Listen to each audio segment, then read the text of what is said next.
નમસ્કાર ખેડૂત મિત્રો, હું આપનો કૃષિ સાથી બિપિન માંગરોળિયા. અમારી યુટ્યુબ ચેનલ ખેતીની વાતમાં આપ સર્વે ખેડૂત મિત્રોનું સ્વાગત છે. ખેડૂત મિત્રો, આપણી ચેનલનું નામ છે ખેતીની વાત અને આપણું શોપનું નામ છે, એગ્રોનું નામ છે શ્રી રામદેવ એગ્રો સેન્ટર, ચિત્તલ, તાલુકો જિલ્લો અમરેલી. ખેડૂત મિત્રો, આજે તારીખ 14/5/2025. ક્યાંય ને ક્યાંય માવઠાના વરસાદો અત્યારે ચાલુ છે. જે આગોતરું આયોજન આપણે વાવેતરનું કરવાનું છે ખેડૂત મિત્રો, એની અંદર ક્યાંય ને ક્યાંય આ વરસાદો છે માવઠાના એ અડચણરૂપ આવી રહ્યા છે.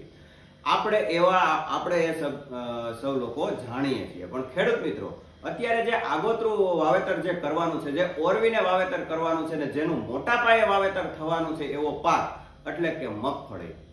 ખેડૂત મિત્રો, હવે જ્યારે 5મા મહિનાની એટલે કે મે મહિનાની 20 થી 25 તારીખ નજીક જે આગોતરા આયોજન ચાલુ થવાના છે, આગોતરા વાવેતર ચાલુ થવાના છે ખેડૂત મિત્રો, એના વિશે આપણે થોડી વાત કરી દઈએ. તો અત્યારે જે પરિસ્થિતિ હવામાનની છે એ ક્યાંય ને ક્યાંય નડતરરૂપ છે, આપણે સૌ જાણીએ છીએ. પણ એમાં આપણે કાંઈ કરી શકતા નથી. એ કુદરતનો ખેલ છે, એ હવામાન છે, આપણા હાથની વાત નથી. ક્યાંય ને ક્યાંય હજી પેડ કરવાની પણ બાકી છે ખેડૂત મિત્રોને, ક્યાંય ને ક્યાંય ખાતર ભરવાના હોય તો એ પણ બાકી છે.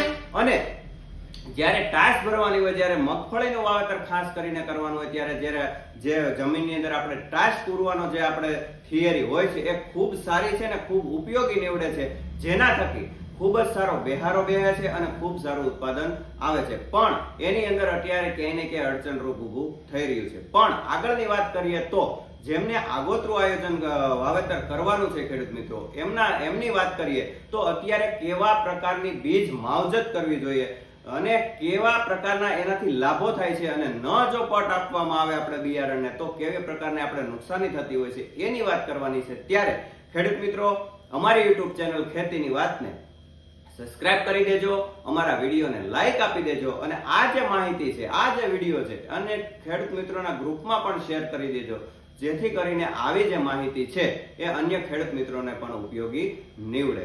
ખેડૂત મિત્રો, અત્યારે જ્યારે આગોતરું આયોજન જ્યારે મગફળીનું કરતા હોઈએ છીએ અને મોટા પ્રમાણની અંદર આ વર્ષે જ્યારે મગફળીનું વાવેતર થવા જઈ રહ્યું છે, ત્યારે ખેડૂત મિત્રો બીજ માવજત જો ન કરીએ તો કેવા પ્રકારની નુકસાની આવતી હોય છે, અને બીજ માવજત કરીએ તો કેવા પ્રકારના લાભો થતા હોય છે એની વાત કરવાની છે. ત્યારે મોટા ભાગના ખેડૂતો જે છે બીજ માવજત કરીને જ આપણે મગફળીનો ઉપયોગ કરીએ છીએ. પણ ક્યાંય ને ક્યાંય જો ચૂક રહી જતી હોય, મિસ્ટેક રહી જતી હોય, જો ક્યાંય ને ક્યાંય ભૂલ થતી હોય તો આ માહિતી કોઈને ઉપયોગી નીવડે એવા હેતુસર તમારી સમક્ષ અમે માહિતી લઈને આવ્યા છીએ. ત્યારે ખેડૂત મિત્રો, આપણે બીજ માવજત જો ન કરીએ તો ખેડૂત મિત્રો ક્યાંય ને ક્યાંય ઉગાવાના પ્રશ્નો છે, ઉગ સૂકમાં આપણે જે ફૂગ લાગવાના પ્રશ્નો છે, જેની અંદર ઉગતા વેત જે આપણે કાળી ફૂગ લાગે છે એના પ્રશ્નો આવતા હોય છે. અને જે કાંઈ ને કાંઈ જીવાત રૂપે આપણા જે બિયારણ દળ આપણે વાવ્યો હોય જમીનની અંદર, એની અંદર ડંખ મારવાથી જે જર્મિનેશન નથી આવતું, ઉગાવો નથી આવતો, એના હિસાબે જમીનની અંદર ખાલા પડે છે, અને એ જે ખાલા પડ્યા રહે છે એ ખૂબ મોટો આપણે વ્યય જતો હોય છે, ઉત્પાદનની અંદર કાપ આવતો હોય છે. કારણ કે એની અંદર આપણે ખાતરનો ખર્ચો પણ એ ખાલાની અંદર આપણે ચડાવવાના હોય છે, દવાના સ્પ્રે હોય તો એ પણ ચડાવવાના હોય છે, અને ક્યાંય ને ક્યાંય આપણી જમીન જે છે એ પડી રહેતી હોય છે. એટલે ખેડૂત મિત્રો, જો બીજ માવજત કર્યા વગર વાવેતર કરવું જોઈએ નહીં, અને કેવા પ્રકારની બીજની માવજત કરવી જોઈએ એના પણ આપણે આગળના નેક્સ્ટ વિડીયોની અંદર વાત કરશું. પણ આજે એક ટૂંકી વાત સાથે, જ્યારે આપણે બીજ માવજત કરતા હોઈએ ત્યારે ખેડૂત મિત્રો એનો જે દર હોય છે એ પ્રમાણસર રાખવો જોઈએ.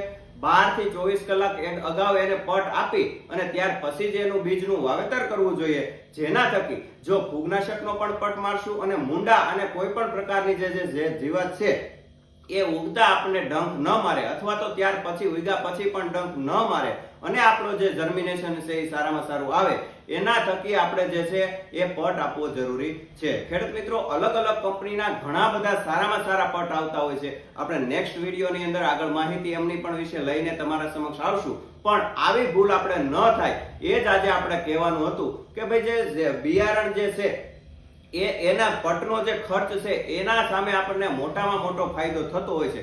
ક્યાંય ને ક્યાંય આપણા જે મોંઘા ભાવના જે બિયારણો છે એ જે આપણા પડ્યા નથી રહેતા, અથવા તો જે ઉગતા વેત જે આપણે ડંખ મારી જાય છે, મુંડો લાગી જાય છે, કોઈ પણ જીવાત તળકીડી કે જે ડંખ મારી જાય છે તો એના થકી એનું જર્મિનેશન આવતું નથી, અને અથવા તો ઉગતા વેત ઉગ સૂકનો બહુ મોટો પ્રશ્ન આવે છે, જેને કાળી ફૂગ થકી આપણે જે છે એ મોટામાં મોટી નુકસાની એની અંદર થતી હોય છે. અને ખેડૂત મિત્રો જો એ સિવાયની વાત કરવામાં આવે ખેડૂત મિત્રો તો મોટામાં મોટી નુકસાની તો એ થતી હોય છે કે જે જમીનની અંદર ખાલા પડે છે એ આપણા પડ્યા રહે છે અને ત્યારે છેક સુધી આપણે જમીનને આપણે સાચવવી પડે છે અને જે પણ આપણે એની અંદર ખર્ચો કરીએ છીએ એ તો લાગત જ આપણે ચડતો હોય છે. એટલે ખેડૂત મિત્રો બીજ માવજત સારામાં સારી કરવી જોઈએ.